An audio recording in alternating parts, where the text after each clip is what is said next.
नमस्कार, बुलेटिन लेकर मैं हूं आपके साथ संदीप निरंजन। सरकार खबरों का रुख करते हैं। राष्ट्रपति के अभिभाषण पर चर्चा का जवाब दे रहे पीएम मोदी। संसद में केंद्रीय बजट 2025-26 पर चर्चा जारी। बता दें, केंद्र सरकार आज नया इनकम टैक्स बिल पेश किया है, जिसका मकसद मौजूदा कर प्रणाली को सरल और प्रभावी बनाना है। इस बिल में कई बड़े बदलाव है, जिसमें टैक्स पेयर्स को राहत मिलने की संभावना है। केंद्रीय वित्त मंत्री निर्मला सीतारमण ने मोदी सरकार 3.0 का पहला पूर्ण बजट पेश किया, जो लोकसभा में उनका लगातार 8वां बजट रहा। वहीं विपक्ष अमेरिका से वापस भेजे गए भारतीय अप्रवासियों के मुद्दे पर सरकार से जवाब भी मांगता नजर आया।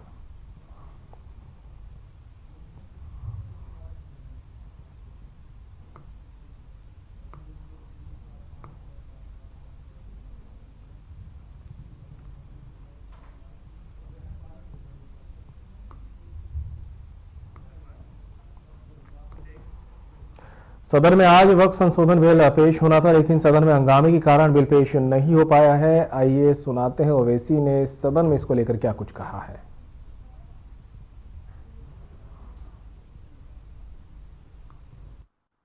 हमारा डायरेक्ट सवाल चंद्रबाबू नायडू से यह है कि आप 18 एम्प्लॉइज को हटा रहे हैं जो नॉन हिंदू हैं। फिर वो ये जो प्रपोज वक्फ बिल है जो ज्वाइंट वर्किंग कमेटी में आया, तेलुगु देशम ने क्यों बीजेपी का अमेंडमेंट का साथ दिया, जिसमें कहा जा रहा है कि स्टेट मुस्लिम वक्फ बोर्ड्स में वहां पर मिनिमम 2 नॉन मुस्लिम रह सकते और नॉमिनेशन में वो मेजॉरिटी में भी आ सकते, जो इलेक्शन नहीं होगा उसमें। फिर सेंट्रल वक्फ काउंसिल में भी आप बढ़ के बना सकते हैं नॉन मुस्लिम को। जब आप टीटीडी के एम्प्लॉइज को इसलिए हटा रहे हैं कि वो नॉन हिंदू हैं, तो किस बुनियाद पर तेलुगु देशम चंद्रबाबू नायडू बीजेपी के लाए हुए इस वक्फ बिल की मोदी सरकार इनकम कानून को लेकर एक बड़ा फैसला लेने जा रही है। कल 7 फरवरी को शाम 6 बजे पीएम मोदी सरकार की अध्यक्षता में कैबिनेट की बैठक होने वाली है। इसके तहत 1961 से चले आ रहे इनकम टैक्स कानून में जल्दी बड़ा बदलाव किया जा सकता है। अब एक नया इनकम टैक्स बिल आने वाला है, जो टैक्स सिस्टम को आसान और पारदर्शी बनाएगा। इसमें टैक्स भरना आसान होगा। कैबिनेट की बैठक में नए आयकर बिल को मंजूरी मिलने की संभावना जताई जा रही है। इसके बाद सरकार इस बिल को सोमवार यानी 10 फरवरी को संसद में पेश कर सकती है।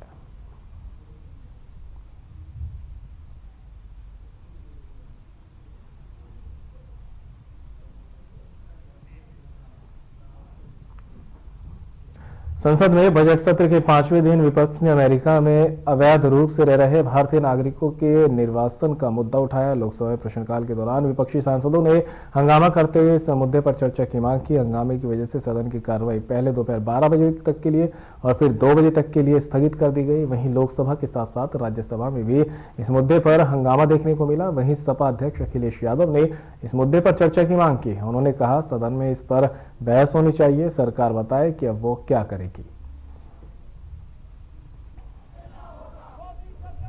सपना दिखा रहे थे भारत देश को विश्व गुरु बनाने के, वो आज मौन क्यों हैं? और सरकार से कुछ सवाल हैं।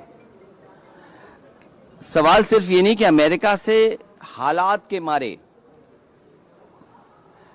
भारतीयों को दासों की तरह बेड़ियों में जकड़कर अमानवीय परिस्थितियों में भारत भेजा गया। सोचिए आप, क्या सपना दिखाया रहा कि भारत विश्व गुरु बनने जा रहा है, और जो विश्व गुरु बना रहे थे वो आज सब मौन हैं। हमारा विदेश मंत्रालय क्या कर रहा था और क्या कर रहा है आज? सवाल ये कि महिलाओं और बच्चों को जो अपमानजनक परिस्थितियों में बचाने के लिए सरकार के पास क्या कामकाज है? तो एक तरफ तो वो जो हम अपनी अर्थव्यवस्था को कह रहे हैं कि हम दुनिया में यहां पहुंचे जा रहे हैं, वही ये अमानवीय व्यवहार हमारे भारत के नागरिकों के साथ हो रहा है। वो कौन सी परिस्थितियां थीं जब भारत से छोड़ करके जाना पड़ा इन लोगों को? हमारी समाजवादी पार्टी और विपक्ष की मांग है कि सरकार इस पर जवाब दे और चर्चा में शामिल होने का सबको मौका दिया जाए।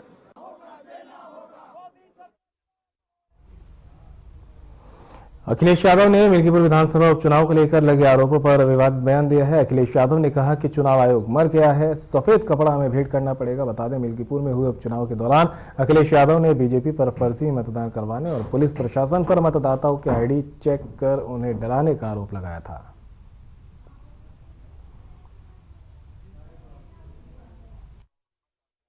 आयोग मर गया है। ये बीजेपी का चुनाव लड़ने का तरीका है। चुनाव आयोग मर गया है। सफेद कपड़ा जो होता है वो हमें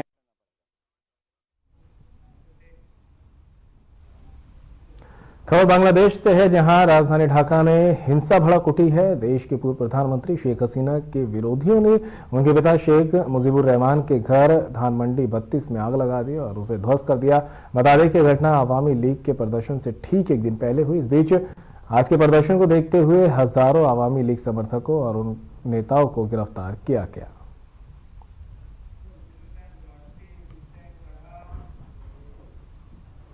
अमेरिका में अवैध तरीके से दाखिल हुए 104 भारतीयों को भारत भेजा गया है। इसी पर संसद में आज हंगामा हुआ। बताते चले कि अमेरिकी सेना का विमान भारतीयों को लेकर अमृतसर पहुंचा। इसी कड़ी में प्रियंका गांधी ने पीएम मोदी पर निशाना साधा। उन्होंने कहा, बहुत बातें की गई है कि पीएम मोदी और राष्ट्रपति ट्रंप बहुत अच्छे मित्र हैं, फिर प्रधानमंत्री मोदी ने ऐसा क्यों होने दिया? क्या हम उन्हें लेने के लिए अपना विमान नहीं भेज सकते थे?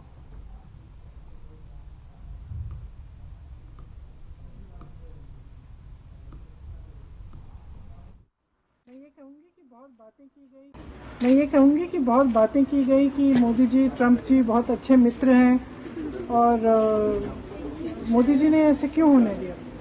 क्या हम अपना जहाज़ नहीं भेज सकते थे उनको लेने के लिए? इस तरह से क्या इंसानों के साथ बर्ताव किया जाता है कि उनको हथकड़ियाँ पहना के, बेड़ियाँ पहना के भेजा यहाँ पे? क्या विदेश मंत्री को जवाब देना चाहिए? हाँ, विदेश मंत्री उनको जवाब देना चाहिए, प्रधानमंत्री जी को जवाब देना चाहिए। ये कोई तरीका है क्या? मैं ये कहूँगी कि बहुत बातें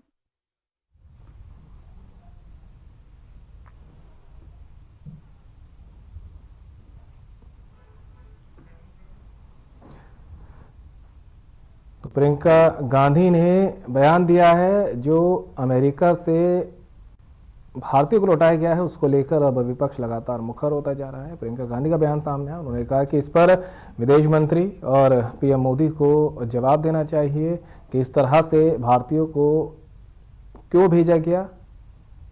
जब दोनों देशों में अच्छे रिश्तों की बात कही जा रही थी तो फिर क्या अपना विमान नहीं भेजा जा सकता था इन लोगों को लाने के लिए, जिन्हें अमेरिका ने इस तरह हाथ बांधकर भेजा है?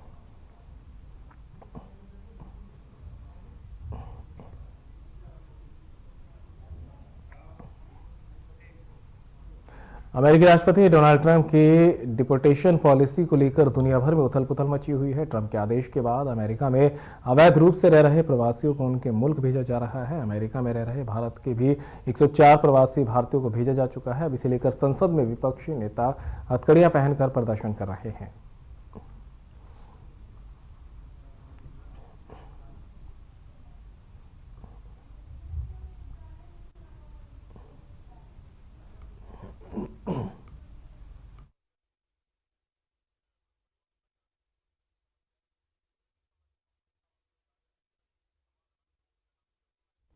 तो लगातार संसद में भी हंगामा देखने को मिल रहा है। जिस तरह से अमेरिका ने अब अवैध तरीके से रह रहे दूसरे देशों के नागरिकों को भेजना शुरू कर दिया है। इसी कड़ी में भारत के लोग भी भेजे गए हैं, जिसको लेकर अब विपक्ष पूरी तरह से संसद में भी हमलावर दिखा है। हाथ बांधकर यहां प्रोटेस्ट किया गया है और यहां नारेबाजी सरकार के खिलाफ जमकर की गई है।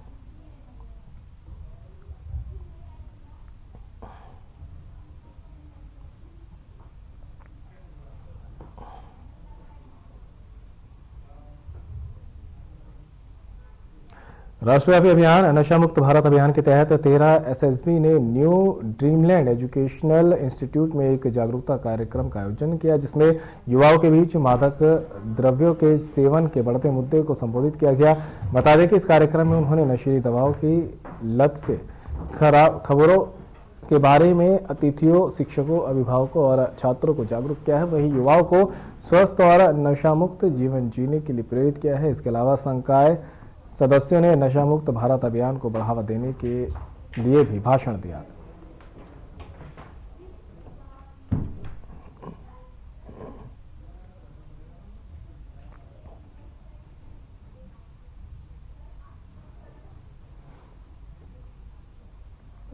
और जैसे कि आज हमारे स्कूल में एक प्रोग्राम हुआ है जो एसएसबी ने किया है, उसका मौजू था नशा मुक्त भारत, जिससे हमें बहुत कुछ सीखने को मिला। जैसे कि हमें अब नशे से दूर रहना चाहिए, जो हमारी नस्ल है वो बहुत ज़्यादा मुब्तला है नशे में। तो हमें अगर कोई परेशानी है हमें अपने घर वालों से शेयर करना चाहिए, अपने फ्रेंड से शेयर करना चाहिए, उस्तादों से शेयर करना चाहिए, लेकिन हमें कोई भी ऐसा गलत कदम नहीं उठाना है जिससे हमारी भी इज्जत चली जाए और हमारे घर वालों की भी इज्जत चली जाए। हमें ज़्यादा से ज़्यादा अपनी पढ़ाई की तरफ ध्यान देना है, स्पोर्ट्स की तरफ ध्यान देना है, जिससे हमारा मुस्तकबिल संवर जाए। आज हमारे स्कूल में SSG डिमनीबल की तरफ से जो प्रोग्राम हुआ है उससे हमें बहुत कुछ सीखने को मिला है।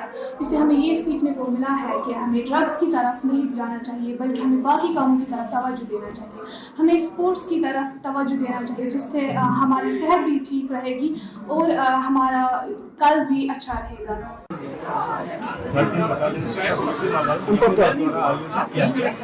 जिसमें नई जनरेशन को जो है नशा देखने के लिए बनाया गया ताकि हमारा भारत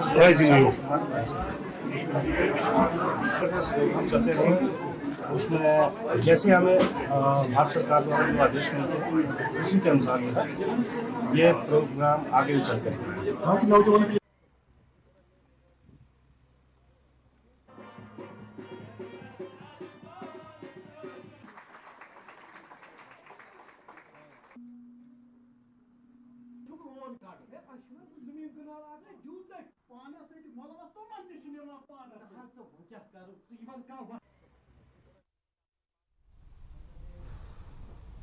बीजेपी जम्मू कश्मीर यूटी अध्यक्ष सत शर्मा और पार्टी के अन्य वरिष्ठ नेताओं के साथ कुलगांव में आतंकवादी हमले में घायल 2 महिलाओं की स्थिति की जांच करने के लिए अस्पताल का दौरा किया गया। अस्पताल के दौरे के बाद बीजेपी नेता मृतक सैनिक के परिवार से मिलने के लिए कुलगाम पहुंचे, जहां सत शर्मा ने अपनी संवेदना व्यक्त की और शोक संतप्त परिवार को हर संभव सहायता का आश्वासन दिया। उन्होंने हमले की कड़ी निंदा करते हुए कहा कि जम्मू कश्मीर में कुछ तत्व पाकिस्तान के इशारे पर काम करके क्षेत्र में शांति को बाधित करने का प्रयास कर रहे हैं।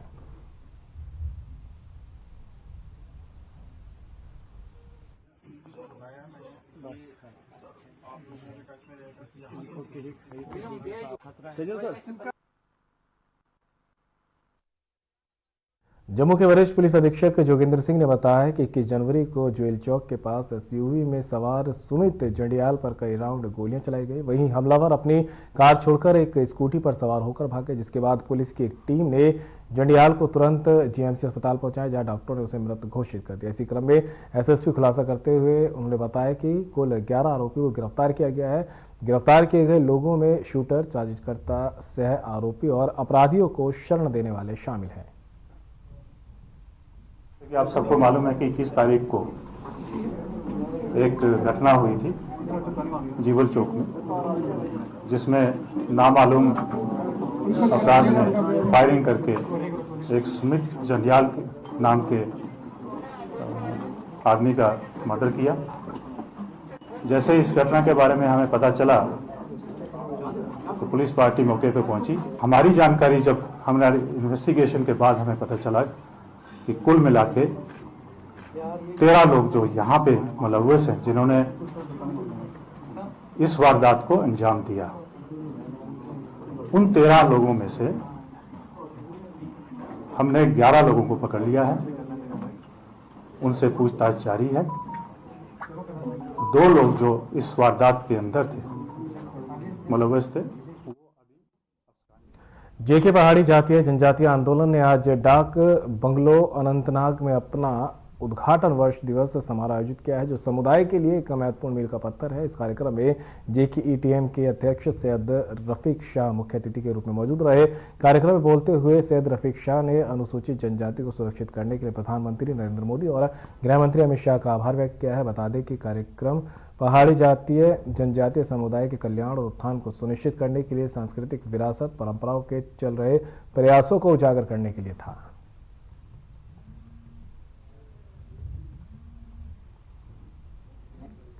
आज पहाड़ी कबीला पहाड़ी कबायली तहरीक के बैनर के नीचे यहाँ पर अनंतनाग डिस्ट्रिक्ट हेडक्वार्टर पर जो जमा हुआ है, आज के ही दिन साल 2024 6 फरवरी को भारतीय सरकार ने जो जनाब नरेंद्र मोदी जी और श्री अमित शाह जी के क़यादत में रवां दवा है जी, 75 वर्ष के बाद जो है पहाड़ी कबीले को नफसियाती, सियासी, माशी और माशरती गुलामी से आज़ादी दिलाते हुए जो है पार्लियामेंट में हमारा बिल पास किया।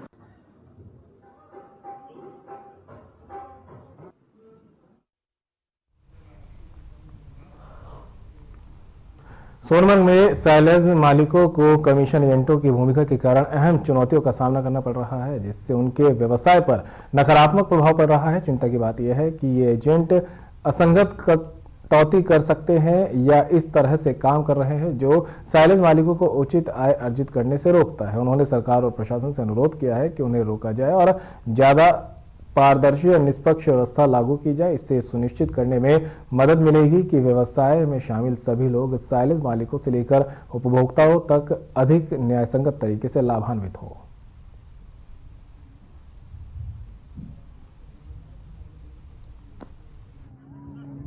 सोनमर्ग से नीचे 20 किलोमीटर रहता हूँ, जिस विलेज का नाम रविल है। आज यहाँ मुझे इसलिए आना पड़ा कि कल से मुझे बहुत सारे फोन आ रहे थे कि हमारे जो यहाँ पर लोग काम कर रहे हैं कि उनका ये इशू है कि कह रहे हैं कि हमें यहाँ पर रोजगार बहुत तंगी से मिल रहा है, क्योंकि परेशानी का सबब है कि हमें रोजगार नहीं मिल रहा है।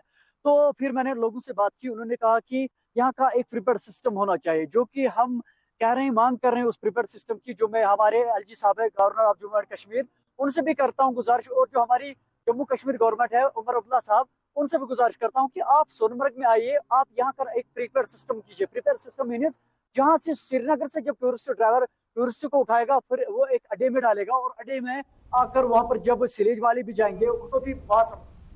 कुपवाड़ा जिले में नियंत्रण रेखा के पास टीटवाल गांव के निवासियों ने कैंडल मार्च का आयोजन किया। बता दें कि कैंडल मार्च पूर्व सैनिक मंजूर अहमद वागे की नृशंस हत्या की निंदा करने के लिए निकाला गया। रिपोर्ट में कहा गया कि हमले में वागे की पत्नी और भतीजी भी गंभीर रूप से घायल हो गई हैं, जिससे व्यापक आक्रोश फैल गया है और स्थानीय लोगों ने सीधे तौर पर पाकिस्तान को क्षेत्र में आतंकवाद का निर्यात बंद करने की चेतावनी दी। वहीं मार्च में पुरुषों, महिलाओं और युवाओं सहित स्थानीय लोगों की एक बड़ी भीड़ देखी गई, जिन्होंने मोमबत्तियां जलाई और पीड़िता के लिए न्याय की मांग करते हुए नारे लगाए। प्रतिभागियों ने पाकिस्तान पर कश्मीर में आतंकवाद का निर्यात करने का आरोप लगाया है।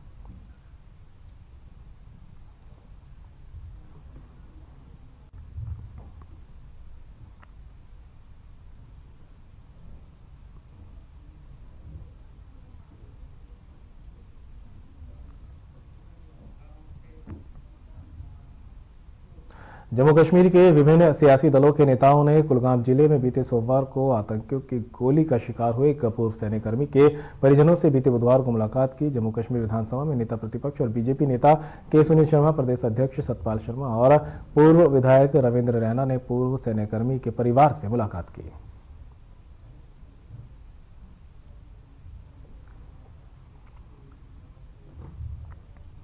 केंद्र सरकार की बांस के हस्तशिल्प को बढ़ावा देने वाली योजनाओं से रियासी जिलों के ग्रामीणों के जीवन में अहम सुधार हो रहा है। इन योजनाओं ने बांस शिल्प उद्योग में लोगों की भागीदारी को बढ़ा दिया है। वहीं बता दें कि स्थानीय लोगों से इस पहल को जबरदस्त प्रतिक्रिया मिल रही है और अब वे बांस से बने उत्पादों की कला में अपनी कड़ी मेहनत और प्रतिभा का प्रदर्शन कर रहे हैं। इस योजना के तहत कई प्रशिक्षण कार्यक्रमों और कार्यशालाओं का आयोजन किया जा रहा है, जिससे रियासी जिले में कई परिवारों की आर्थिक स्थिति में सुधार हुआ है।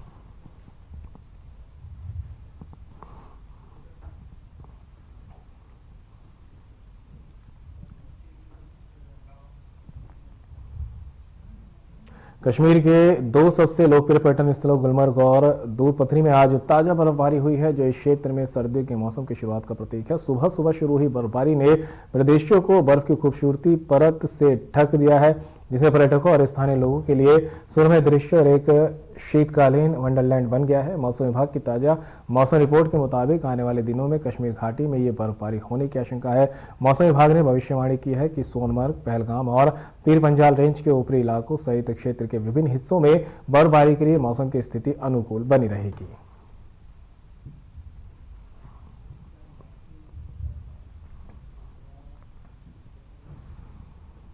जम्मू और कश्मीर बैंक ने स्थानीय अधिकारियों के सहयोग से क्षेत्र में एक सफल एप्पल हाई डेंसिटी कार्यक्रम का आयोजन किया है। गुरुदासपुर में आयोजित इस कार्यक्रम में बेहतर उत्पादकता के लिए नवीन कृषि तकनीकों को अपनाने के लिए उत्सुक बड़ी संख्या में किसानों की सक्रिय भागीदारी देखी गई। कार्यक्रम में जोनल प्रमुख खुर्शीद मुजफ्फर, तहसीलदार लारनू और शाखा प्रबंधक शाहिद कादरी उपस्थित थे, जो प्रतिभागियों को मार्गदर्शन और सहायता प्रदान करने के लिए उपस्थित थे। कार्यक्रम के दौरान किसानों को उच्च घनत्व वाले सेब की खेती को अपनाने के लिए विभिन्न संसाधनों और वित्तीय सहायता तक पहुंचने में मदद करने के लिए ऑन स्पॉट मंजूरी और पंजीकरण किए गए हैं। इस अवसर पर जोनल प्रमुख खुर्शीद मुजफ्फर ने आधुनिक कृषि पद्धतियों के महत्व और कृषि समुदाय के समर्थन में बैंक की भूमिका पर प्रकाश डाला।